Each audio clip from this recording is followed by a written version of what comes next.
मौर्य साम्राज्य का इतिहास। मौर्य साम्राज्य 321 ईसा पूर्व 185 ईसा पूर्व प्राचीन भारत का एक शक्तिशाली और व्यापक साम्राज्य था, जिसकी स्थापना चंद्रगुप्त मौर्य ने की थी।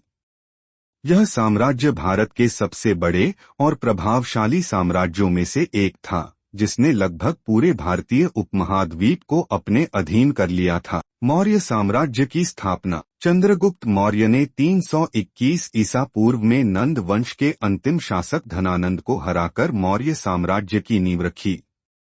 इसमें उन्हें प्रसिद्ध आचार्य चाणक्य, कौटिल्य का मार्गदर्शन मिला। चाणक्य ने अर्थशास्त्र नामक ग्रंथ लिखा, जिसमें राज्य संचालन की नीतियां बताई गई हैं। मौर्य शासक और उनके योगदान। चंद्रगुप्त मौर्य 321 से 297 ईसा पूर्व। उन्होंने सिकंदर के सेनापति सेल्यूकस निकेटर को हराकर पश्चिमोत्तर भारत को अपने नियंत्रण में लिया। सेल्यूकस के साथ संधि कर हेलेन, सेल्यूकस की बेटी, से विवाह किया और मेगस्थनीज को राजदूत के रूप में नियुक्त किया। उन्होंने एक मजबूत प्रशासनिक व्यवस्था स्थापित की। बिंदुसार 297 से 273 ईसा पूर्व। चंद्रगुप्त के पुत्र बिंदुसार ने साम्राज्य का विस्तार किया और दक्षिण भारत तक अपनी सत्ता बढ़ाई। उन्हें अमित्रघात भी कहा जाता था, जिसका अर्थ है शत्रु को नष्ट करने वाला। ग्रीक शासकों के साथ अच्छे संबंध बनाए रखे। अशोक महान 273 से 232 ईसा पूर्व। अशोक ने 261 ईसा पूर्व में कलिंग युद्ध, वर्तमान ओडिशा, जीता, लेकिन इसमें हुई भारी जनहानि से व्यथित होकर बौद्ध धर्म अपना लिया। उन्होंने अहिंसा,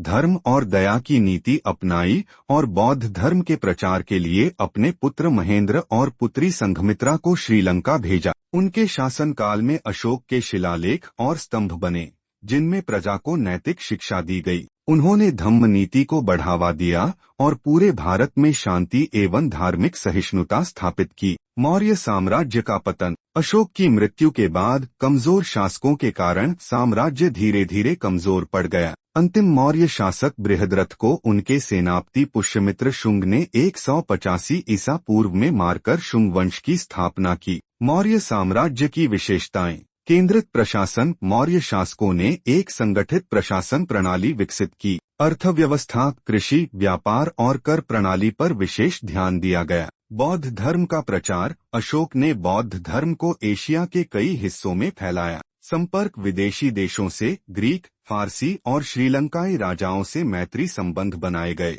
निष्कर्ष। मौर्य साम्राज्य भारत के इतिहास का एक सुनहरा युग था, जिसने प्रशासन, संस्कृति और धर्म के क्षेत्र में गहरा प्रभाव डाला। अशोक के बाद धीरे धीरे इसकी शक्ति क्षीण हो गई, लेकिन इसकी विरासत सदियों तक बनी रही।